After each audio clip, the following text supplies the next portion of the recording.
The Cat Who Stood His Ground, by Stephen Lake. My name is Robert, and I am a cat lover. I find cats to be fun, loving, enjoyable company, and great companions. One of my most memorable of these was a cat named Prince. He was a beautiful orange tabby which my wife got me on our 15th anniversary. For the 12 years I had him, he was one of the best cats I've ever owned.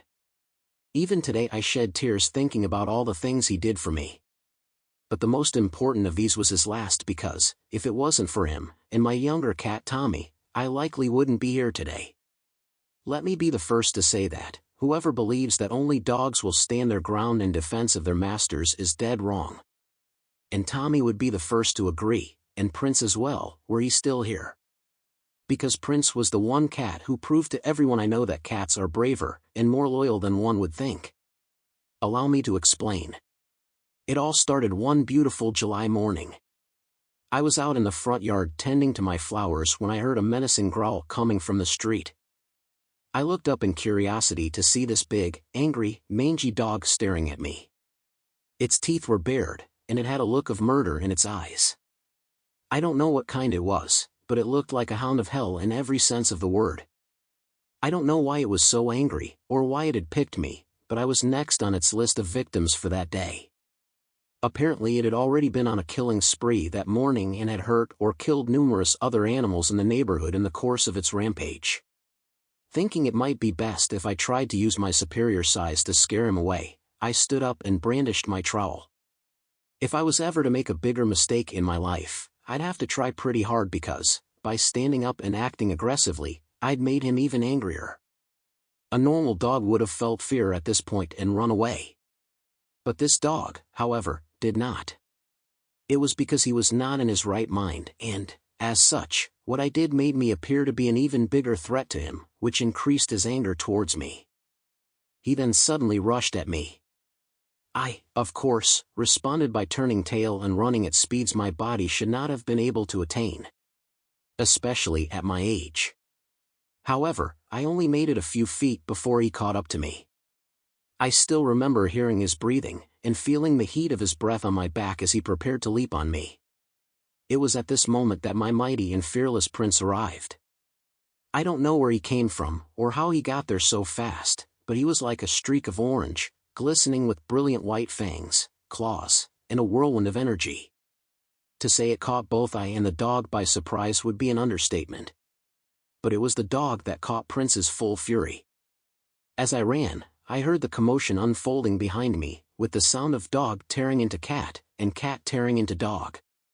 I only took a few steps more before the most gut-wrenching thought crossed my mind. Prince was fighting the dog, for me. I immediately stopped, turned, and stared wide-eyed in amazement at a conflagration of dog and cat the likes of which even hell has not seen. It amazed me to see my beautiful, courageous Prince fighting as hard as he could against an animal that was easily 4 times his size. And, despite this disadvantage, he was doing a pretty good job of holding his own. I soon came to realize that Prince would almost certainly be killed by this monster if I didn't do something. For those who are curious, I don't hate dogs. I simply prefer cats. Prince! I cried in sheer horror, realizing that my longtime friend was quickly on his way to a date with the Undertaker. He might be holding his own for now, but the dog was bigger, younger, and more bloodthirsty than him. Thus it was only a matter of time before Prince would find himself on the losing end of this battle. Just then, as if crying "Run, you fool," he turned towards me with those deep, beautiful blue eyes of his and meowed at me at the top of his lungs. It was at this moment that the dog exploited this brief advantage and chomped down on Prince while his guard was down, mortally wounding him. I gasped in horror at this, thinking that Prince was now done for. But, at that very moment, upon seeing Prince in mortal peril, God must have reached down from heaven and sent Tommy to the rescue.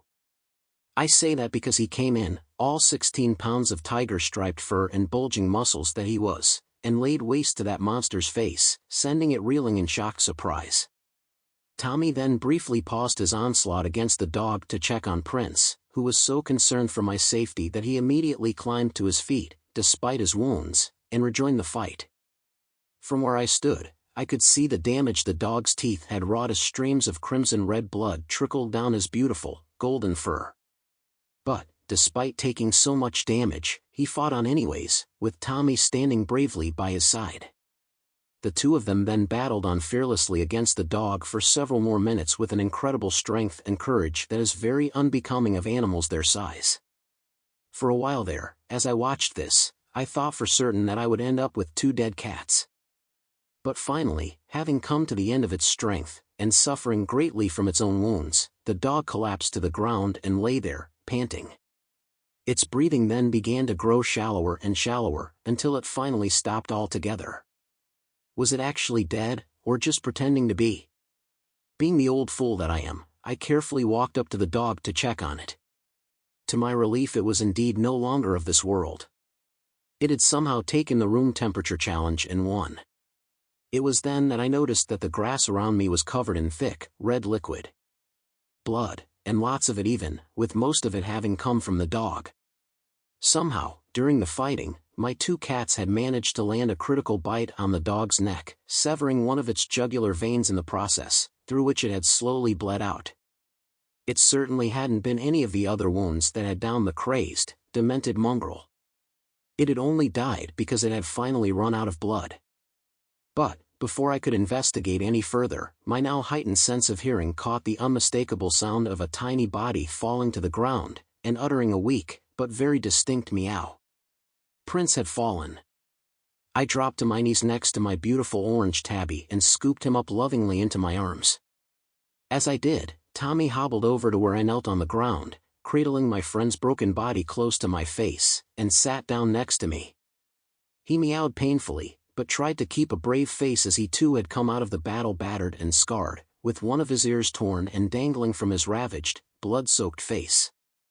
I cried for my wife, who upon seeing our predicament, rushed all of us into the car and off to the vet. She then drove like a maniac down the road, racing as quickly as she could to get us to the animal hospital in time to save Prince. As she did, I pleaded with Prince to stay with us, to fight on, and to not give up. But, as he lay there in my arms, he knew without a doubt that his time in this world would soon be over. As he felt the last of his strength slowly draining away, Prince looked up at me with those beautiful, shining blue eyes, and seemed to ask me, "Will you be all right?" Tears filled my eyes as I nodded. "I'll be fine, Prince. Everything will be all right," I said to him as my voice echoed with deep sadness. Upon hearing this, he smiled weakly, reached up with his paw, and gently caressed my nose as though to say goodbye one last time before closing his eyes and breathing his last. My beautiful Prince was gone. I then buried my face in his blood-soaked fur, and wept. Even though it's now been 3 years since that day, I still miss my Prince immensely. Since that time I've brought a new kitten into our family, whom Tommy has happily taken under his wing in the same way that Prince did with him all those many years ago, and is training him up to be both a great house cat, and a fearless protector of my wife and I.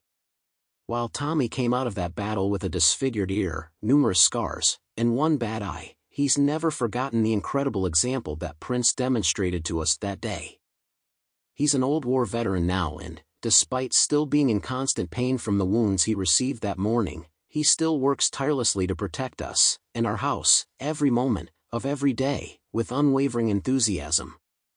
I think he does it out of both respect for Prince, and a love for us. This is because, before that day, Prince had always been his friend and mentor. But after that day, he became a hero to Tommy, and us as well. And, with this story, I hope that you will always keep the memory of our beloved Prince, his uncharacteristic bravery, and his love for us. I know I will.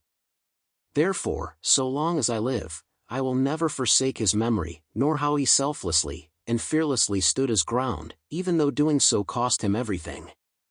The end.